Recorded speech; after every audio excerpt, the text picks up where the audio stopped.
State of the Union is strong, according to the president. President Biden touting major advances in the economy while encouraging lawmakers to, quote, finish the job in key areas. We're going to talk with a local freshman congressman to get his take on the big night.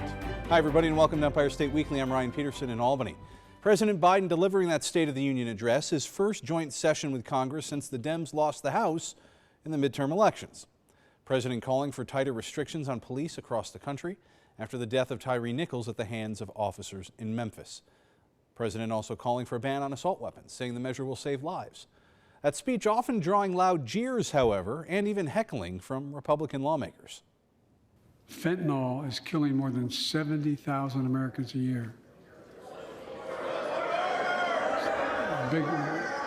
So let's launch a major surge to stop fentanyl production and the sale and trafficking, with more drug detection machines, inspection cargo, stop pills and powder at the border. I had a chance to speak with freshman Congressman Mark Molinaro, who represents the 19th District, earlier this week to hear his thoughts and if he thinks the Republicans can actually find some common ground with the White House. Congressman Mark Molinaro, thanks so much for joining us. We really appreciate it. Nice to see you. Good to see you too. Glad to be back. So let's talk about the State of the Union earlier this week. Just want to get your initial thoughts on what you heard sitting in that chamber. Was there anything that you could get on board with? Well, listen, first, to be in the room for the State of the Union, just regardless of politics or party or who the president is, it's an honor. And it's not lost on me that I'm seated there on behalf of 750,000 people that expect me to listen, to engage, and hopefully deliver on their behalf. And that's my goal. And that moment wasn't lost on me. You know, the president, I think, offered some opportunity where there's going to be common ground and some acknowledgement, even on areas where, frankly, I think he started from a more hardened position, right? He knows he's going to have to negotiate on federal spending. He knows he's going to have to work with the House and Senate to achieve that. And to hear that willingness, even if it was just a moment of outreach, is both promising and important. You know, I heard the president talking about mental health, and that's an area where I think there is certainly common ground. It's an issue of great importance to me and the people I represent, creating community-based mental health services and the access to mental health services. While I wish that he had more aggressively spoken about the fentanyl and opioid epidemic, pandemic, opioid epidemic that's facing Americans and taking too many lives, in particular, securing our border and supporting local efforts to restrict drug trafficking. He did acknowledge the loss of lives, the countless Americans and families broken apart because of fentanyl. That's an area where there's certainly commonality. But again, listen, my view is we were sent here to get something done. And the people I represent, the small farms, the family businesses, and the residents all across upstate New York demand that we work together to achieve results. And that's why I'm here. Right, and he seemed to lean really hard into that bipartisanism. You know, it's no secret that unfortunately we find ourselves very divided as a country right now, divided as a government. But the president really seems like he wants to work together and, like you said, find that common ground. Well, having given many speeches myself, I can say to you that I heard it, but it has to be put into practice. And so I'm optimistic and hopeful. And next step is really to see it put into practice. But I can tell you that we're willing. I'm certainly willing to work with Republicans and Democrats, the president, local officials, community leaders, in order to deliver on the real relief that people expect, driving down the cost of living, providing tax relief to small businesses, families, and farmers, creating opportunity to ensure our education system creates a pipeline to employment and jobs in upstate New York. I'm willing to get to work on these issues and work with anyone who's honest and earnest about delivering results. We heard it from the president. I, again, would have liked to hear a little bit more, but we heard enough to get started. And so now it's on him and us to deliver. And speaking of, you know, making things easier for folks, we're still seeing that record sky-high inflation, despite the fact that January jobs report was as promising as it was. The unemployment rate down to a 53-year low, yet we're hearing from Jerome Powell at the Fed that wage growth has still slowed despite that. what are the obstacles that you see that remain there? That, and also saying that it's going to be at least another year before we see that inflation get down to that 2%. Yeah, so this is where I took issue with the president. I think painting the current economic condition or the state of the union for average small businesses, families, and farms as glowing is a mistake. They still continue to struggle. We see it. Wage growth has slowed, and we saw, of course, wage losses over the course of the last 2 years. Inflation still not record high, but record high in certainly the last couple of decades. Cost of goods and services, access to workforce continues to be a challenge. And even the job growth. Remember, most of those jobs were either contracted or lost during the pandemic and the economic shutdown of America. Rebounding is important, but we've got to grow well beyond what we lost. And even, by the way, those jobs, keep in mind, many of which are part-time or seasonal. That's a challenge. Now, listen, we've got to confront the supply chain issues, bring back more manufacturing in-house. Upstate New York is a great place for that. Whether it's high tech or alternate energy and renewable energy source development or small manufacturing, real opportunity throughout upstate New York. We're going to be working on the Farm Bill, so supporting agriculture and small family farms all across my district, very, very important. So supply chain, workforce development, we've got to make sure that we're bringing hands-on education back to schools, expanding vocational training, making sure that we use our local institutions to support applied technology, life sciences, the things that by the way we need, right? Educate our kids for the jobs that we need, and so we've got to confront that in order to drive down cost and grow economic opportunity. I'll work with anybody. We had the governor in town a few days ago, took issue with some of her budget. Happy to talk about that, but also really said to the governor specifically, we've got to expand infrastructure investment, drive down costs, create housing opportunity in order to ensure that we're growing not only economically, but we're growing the community, the character, and the sense of place that we have in upstate New York, and rebounding ultimately from the massive losses we've experienced these last several decades. Well, she gave her own State of the State address recently. I know you've been critical of some of the points in there. From your previous life as a county executive and how you go about viewing that, what can you do now in your position in DC to kind of lean on the state and start help drive things in the right direction as well? Well, I promised to continue to speak up for the people I represent in upstate New York. So just using the soapbox and these opportunities to express concern is important.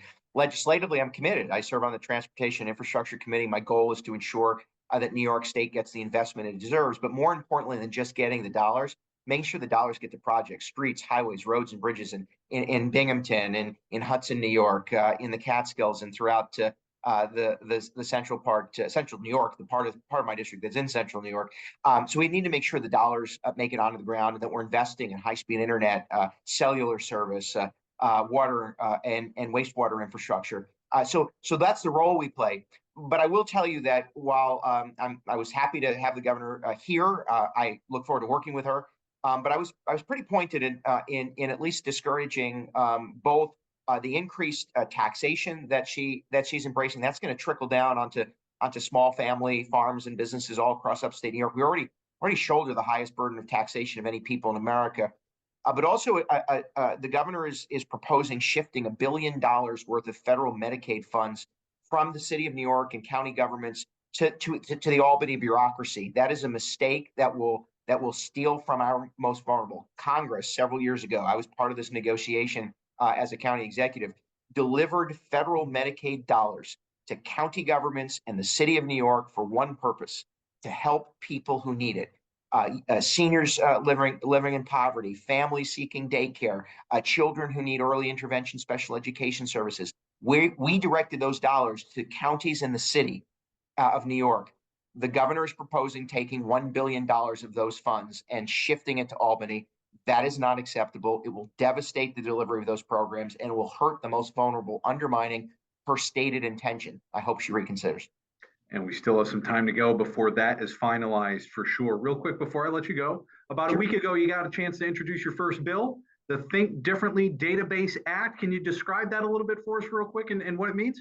Those who live with intellectual, physical, and developmental disabilities, and the families like mine that care for them, my daughter born with a disability, We know the challenges, we know the obstacles. The Think Differently Database Act is built on the Think Differently initiative I launched in Dutchess County. Over 100 communities across the state embrace the Think Differently principles. This is the bringing together of all those federal resources in a single point of access, an intuitive website that allows people to navigate more easily those services and supports. It will break down at least one barrier, which is that labyrinth of navigating to access services and support. And it's just one step along the way that we're going to take to continue to advocate and really be a champion for those who live with disabilities. I want to ensure that everyone of every ability and the people that love them and care for them know that they have somebody in Congress fighting for them, working with Republicans and Democrats like-minded on this issue. And this is just one step. There'll be more to come.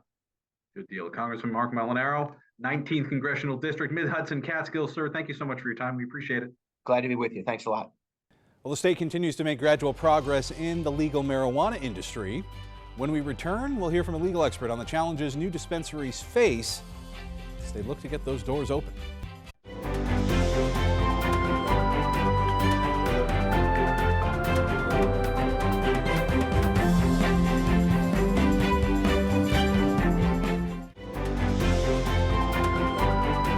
Welcome back to Empire State Weekly. I'm Ryan Peterson here in Albany. We continue to follow the rollout of legal weed shops here in New York as the first recreational dispensary outside of New York City is now open. Binghamton is now home to the state's third recreational shop. The first two opened in Manhattan late last year.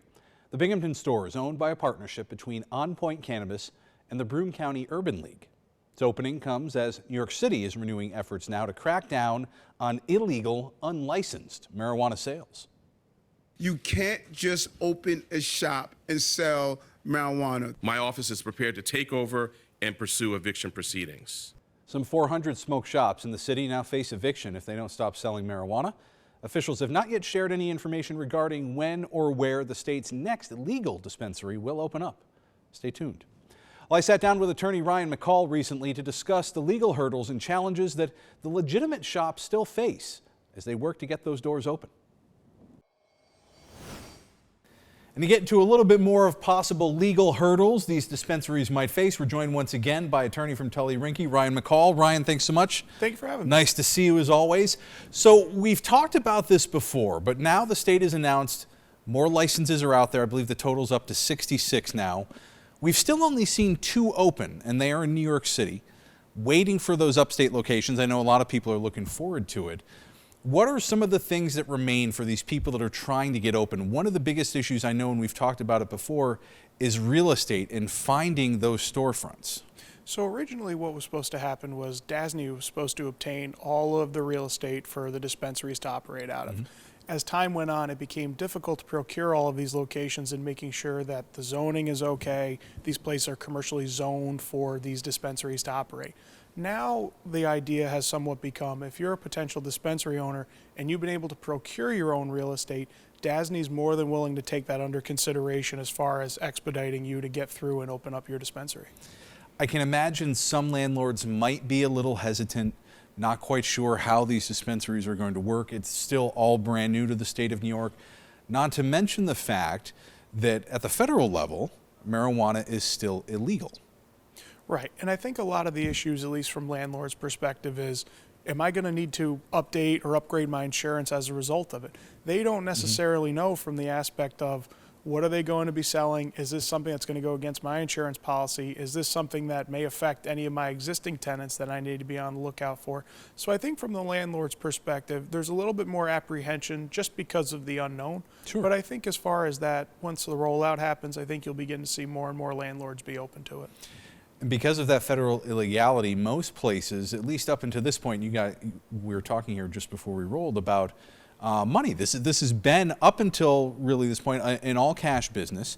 Mm-hmm. As we know, the credit card industry is federally regulated, but your understanding is that things may be changing in regards to that. Yeah, so my understanding with what's going on is now they're going to begin allowing credit card processors to use for their applications of using cannabis. Mm-hmm. So what's going to happen now is when you go to order your cannabis, you can select your delivery or pickup option, and if you want to prepay online, you'll be able to use your credit card like you would normally do through Visa, MasterCard, American Express.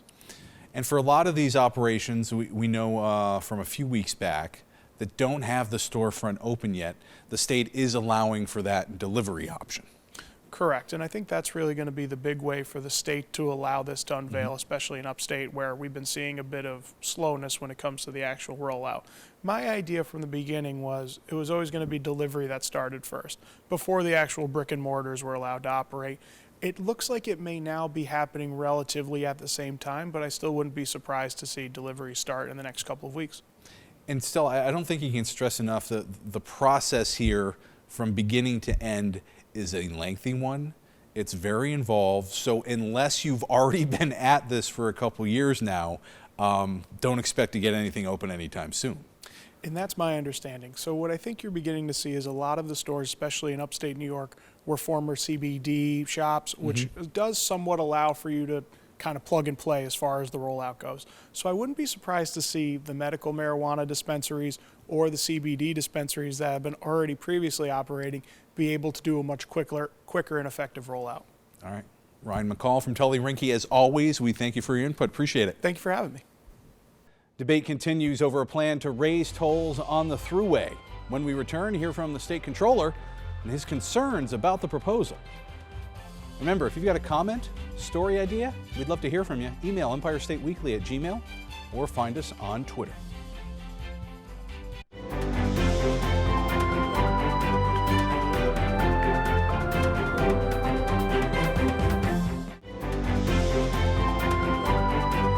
Welcome back to Empire State Weekly here in Albany. I'm Ryan Peterson. Easy Pass holders could soon be paying more to drive the thruway. New York Controller's Office, however, is saying not so fast to the Thruway Authority's proposal. Capitol correspondent Jamie DeLine spoke with Controller Tom DiNapoli and explains why he says a toll increase should be the last option here.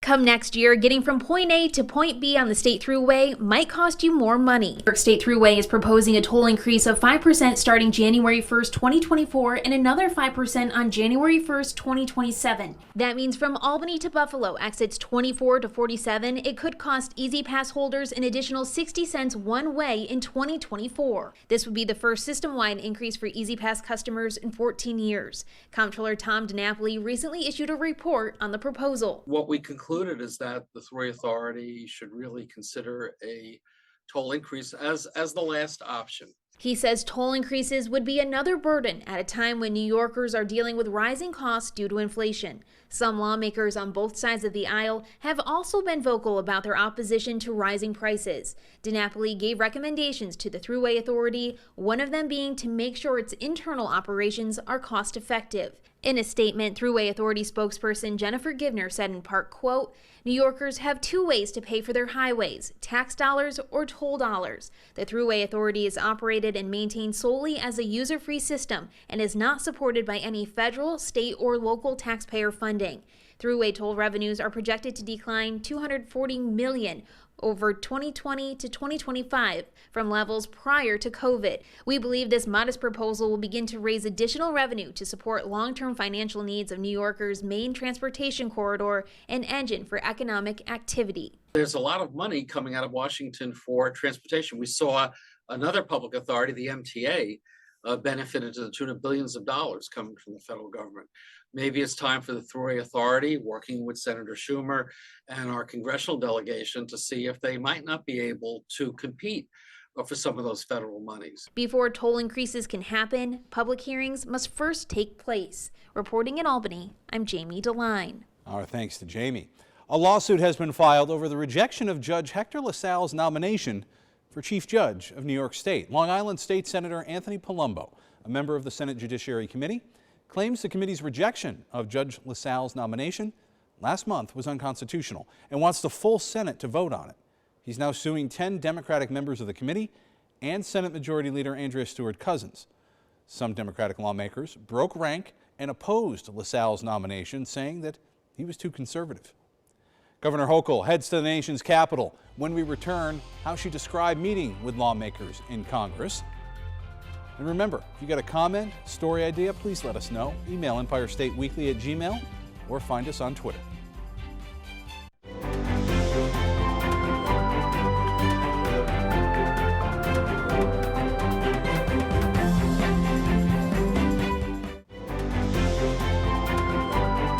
And Finally, from us here on Empire State Weekly, Governor Hochul making her way to the nation's capital this past week, meeting with New York's congressional delegation to discuss the current issues facing the state. Governor calling the conversation, quote, very thoughtful and engaged. She explained she's pushing for unity between the state and Washington. One of the members, the Republican members, said, you know, we may be Democrats and Republicans, but we're New Yorkers first. A lot of common interests. I think everyone working together, you know, regardless of party label, everybody saw that there's a common theme behind this, and that's what's doing what's best for New York. And that was really reassuring to hear. Now present at that meeting, Long Island Congressman George Santos, who's currently facing loud cries from both sides of the aisle to resign. When asked about his absence, Congressman Molinaro had this to say. Also, George Santos not there. Yeah. Anything to read into that? No one noticed that George Santos was not here. Governor Hochul clarifying, however, that Santos was not invited, as he is not a committee member. For now, from all of us here on Empire State Weekly, I'm Ryan Peterson in Albany. We'll see you right back here next week. Reminder, you can watch us all over the state of New York. Here's a full schedule where you can find Empire State Weekly on 10 television stations across New York.